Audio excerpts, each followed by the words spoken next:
Here's a red raw file recorded on my Nikon ZR, and I'm just going to drag that in to import it into DaVinci Resolve. We need to set up our project correctly, so come up to the File menu, come down and choose Project Settings.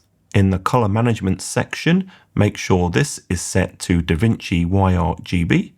This is set to DaVinci Wide Gamut Stroke Intermediate, and the output color space is Rec 709 Gamma 2.4 because that's what my color grading monitor is calibrated to. You could also use Gamma 2.2. I'm assuming that you're not going to be exporting anything different like HDR. Next, come down to Camera Raw, and for the raw profile, change this to red. This doesn't actually select the raw format that's going to be used throughout the project, so the user interface here is a little bit confusing. All we're doing here is setting up defaults for these different kinds of raw standards. So we'll make sure we're on red, and then we can choose the decode quality. For the best quality, you can choose Full Res Premium. If your system is struggling, then you can choose one of these other options to do your editing, and then reset this back to premium before you export. We're going to select the maximum bit depth. And if you have a timecode setup, you can change these different things, but I'm assuming in this case, we're just dealing with a basic edit and we don't have lots of timecode equipment. Next, we've got the decode using option. You can choose red default here, but I wouldn't recommend that. We can choose camera metadata, and if I click on that, it's going to use whatever the Nikon ZR recorded into that red raw file for things like the ISO and the white balance. But doing this won't give you any control over those things. You can also select project, which gives you access to all of these settings. If you do use the project setting, you want to make sure color science is set to IPP2 for the Nikon ZR. The color space should be red wide gamut RGB. The gamma curve should be set to log 3G10. And unless you're dealing with advanced red raw footage, you should uncheck apply metadata curves, and we can check embedded audio because these red raw files contain audio from the microphone that I had attached to the camera. There are some advanced options here, but you don't have to worry about those when you're just getting started. For the decoder settings, you can choose whether to turn on chroma noise reduction. I'm going to leave that on. And we also have some other advanced options here, which again, you don't have to worry about for the start. In the Use Camera Metadata section, here's where we get to set the ISO. So we can change this to any ISO value we want, but if we want to use the ISO that was used at the time of recording in the Nikon ZR, check this box. That ISO value will flow through from the metadata inside the video file into Resolve. We're also going to want to set the color temperature and tint so that all of that information flows through from the camera file that we just dragged in into the color grading pipeline. And now click Save.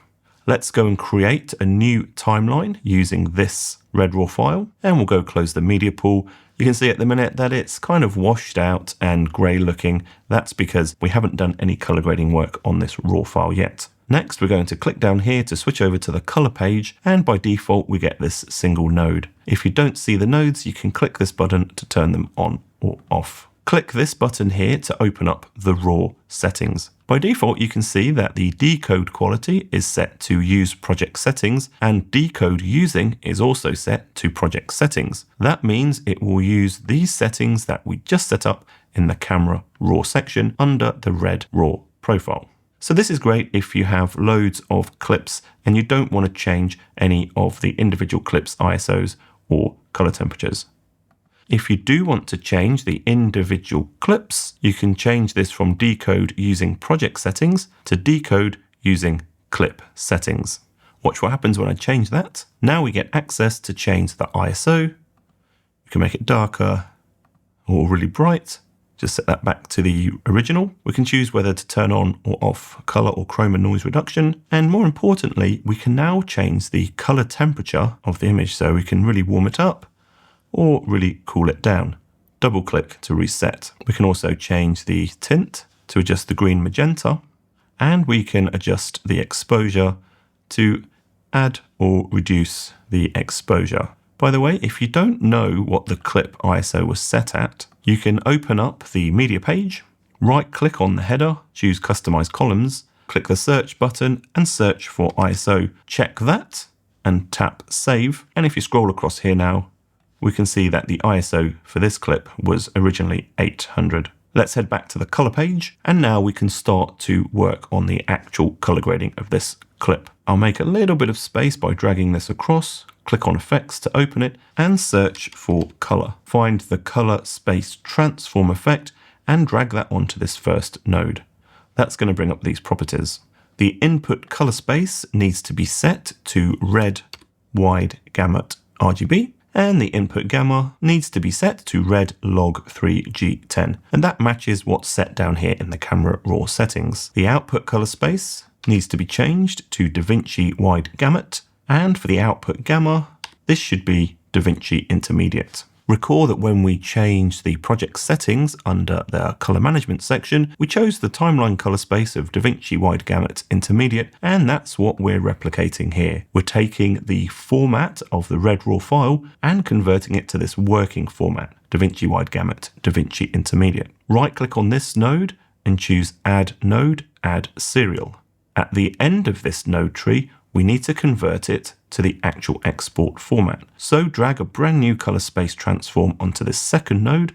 For the input color space, choose DaVinci wide gamut and DaVinci intermediate. For the output color space, we're going to be outputting standard definition, Rec 709, and we chose earlier Gamma 2.4, so we'll change that here. And as soon as I did that, notice that this image kind of came to life a little bit. If I click on this and use Ctrl D on the keyboard to disable that node, this is what it looks like before converting to Rec 709, Ctrl D, and this is what it looks like now.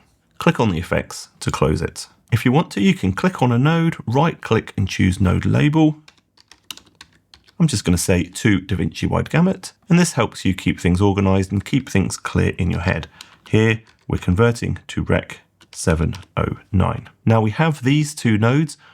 We need to do our actual color grading work between them. Click the first node, right click, choose add node, add serial. I'm going to open up the scopes down the bottom by clicking this button, and I'm going to change to the waveform.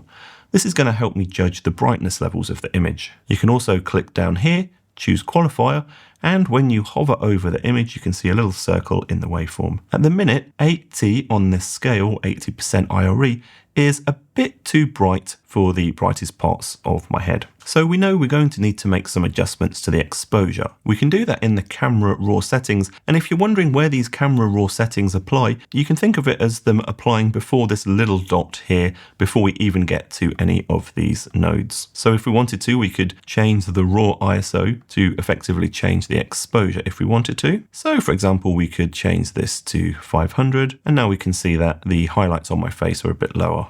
We could also use this exposure adjustment slider to bring that down, just to get a decent starting exposure. I'm going to change the scopes to the vector scope, and this is going to give us an idea of the colors.